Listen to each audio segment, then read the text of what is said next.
Camp Liberty is a former United States military installation in Baghdad, Iraq, now being used to house the members of the People's Mujahedin of Iran who were forcibly evicted from Camp Ashraf.The MEK is a political party that was banned in Iran in the aftermath of the Iranian Revolution, which the government of its host country of Iraq still considers to be a terrorist organization. History. U.S. Army base. Camp Liberty first came into existence during the 2003 invasion of Iraq as Camp Victory North, and was renamed in mid-September 2004 to its later name of Camp Liberty. Other camps that made up the Victory Base complex include Camp Victory, Camp Striker Sites, and Camp Slayer. The renaming was part of an effort to give U.S. facilities around Baghdad friendlier connotations, and an attempt to resolve the issue of constantly changing facility names.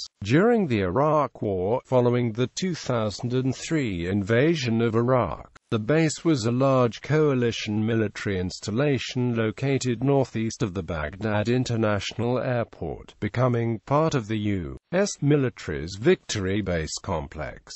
Camp Liberty was twice the size of Camp Bondsteel in Kosovo, and one of the largest U.S. overseas posts built since the Vietnam War. Camp Liberty killings on the 11th of May 2009, an American soldier, U.S. Army Sergeant John M. Russell, opened fire on his fellow service members within the camp at a counseling clinic center, killing 5 before being subdued and taken into custody.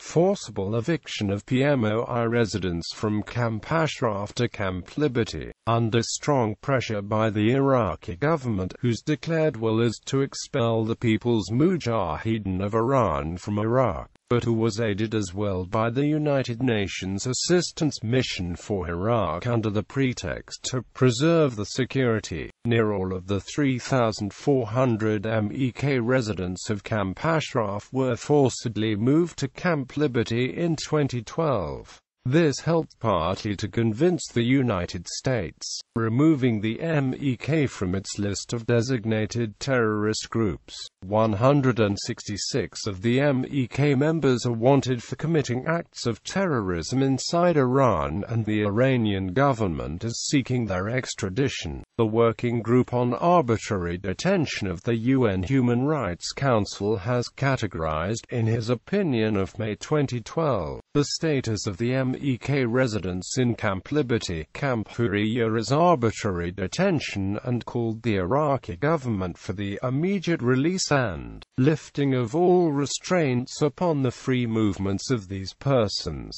It reiterated and extended this vote in his opinion of August 2012, additionally considering it appropriate to refer the allegations concerning conditions in Camp Ashraf and Camp Liberty to the relevant human rights mechanisms for appropriate action.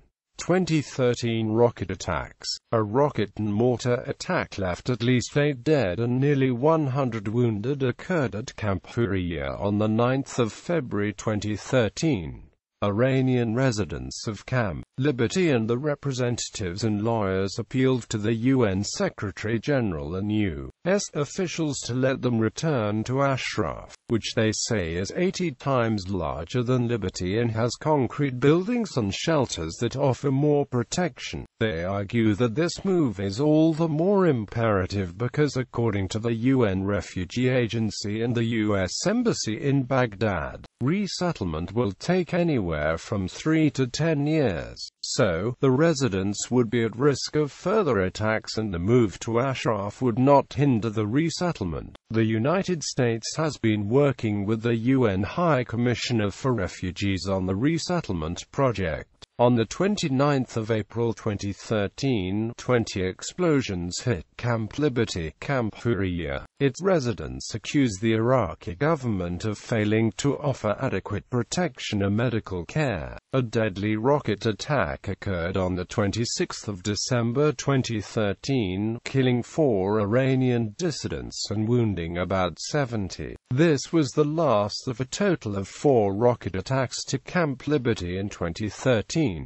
The destructive power of the 26th of December attack was particularly high, as in addition to previously used rockets, missiles hit the camp with had about 10 times explosive power. Iraqi authorities have repeatedly denied involvement in attacks on the group. However, in a rare claim of responsibility for attacks on the MEK, Wathik al-Battat, commander of the al-Muqta army militia, admitted his group had fired rockets at the camp.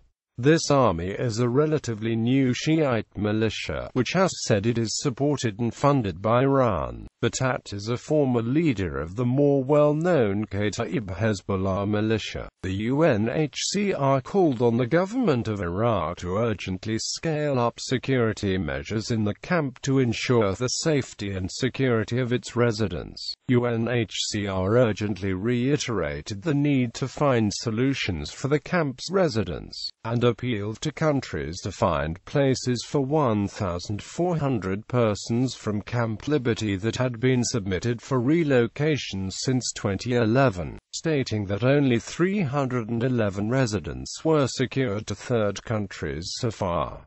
Persistent threat. A new October 2015 attack. The National Council of Resistance of Iran informed and warned on activities in Iraq by Iranian Quds Force, led by Qasem Soleimani, aimed to massacre Camp Liberty residents via a joint operation with Iraqi forces. In August 2014, the Iraqi government started to block food, fuel and water supplies. Former UNAMI chief Admiral Kurt, who, in fall 2009, had strived to find a mediated solution for residents to remain protected in their original home city Camp Ashraf, appealed to UNAMI to hold the Iraqi government accountable for creating the descent conditions in Liberty and for blockading the delivery of daily life essentials. In October 2014, the Committee on Political Affairs and Democracy of the Parliamentary Assembly of the Council of Europe reiterated its concern over the situation, namely over a recent statement of the Iraqi Minister of Justice, in which he said that if Iran asked for the extradition of the residents of Camp Liberty, Iraq would deliver them. As per December 2014, UNHCR informed that it has been working since February 2012 to identify individuals with international protection needs and to find solutions outside Iraq for the remaining population of still 2,746 individuals. On the 30th of January 2015, 100 members of the Parliamentary Assembly of the Council of Europe in a written declaration urged Europe, USA, and UN that Camp Liberty, home to Iranian exiles in Iraq, be recognized as refugee camp under supervision of UNHCR and specially medical and fuel siege be ended. On the evening of the 29th of October 2015, another heavy rocket attack killed more than 20 residents in the camp. As with regard to many past attacks to Camp Liberty and Camp Ashraf, evidence points to Iran paramilitary forces being the perpetrators. UNHCR strongly condemned the attacks and stated that the residents are entitled to protection against expulsion or forced movement to any place where their lives or freedom would be threatened, and informed that it has supported the relocation of more than 900 residents to safe third countries since 2011, as however, approximately 2,160 people still remain. UNHCR renewed its calls upon governments of other countries to find ways to offer long-term solutions. The European Iraqi Freedom Association, led by Struan Stevenson, chairman of the European Parliament's Delegation for Relations with Iraq from 2009 to 2014, who was deeply involved in diplomacy aiming to safeguard the lives and human rights of the residents of Camp Ashraf, stated that to avoid further bloodshed, just condemning the atrocity is not enough. EIFA urged the USA to provide air cover for Camp Liberty, the UN to stop any further obfuscation and officially recognize Camp Liberty as a refugee camp under its direct supervision and protection, and asked that the international assistance to Iraq must be suspended forthwith until the security of the Camp Liberty residents is assured. UNHCR announced that, by the end of 2015, it has relocated more than one-third of the residents, about 1,100 persons, to third countries, affirming that this has been achieved with the cooperation and flexibility of the residents, in particular the commitment to meeting the bulk of the travel costs and living expenses. It also mentioned Albania's exceptional contribution, who has received more than three-quarters of the relocated residents, and however renewed its appeal for help to all countries in light of the potential for more attacks to the still remaining 1970 persons.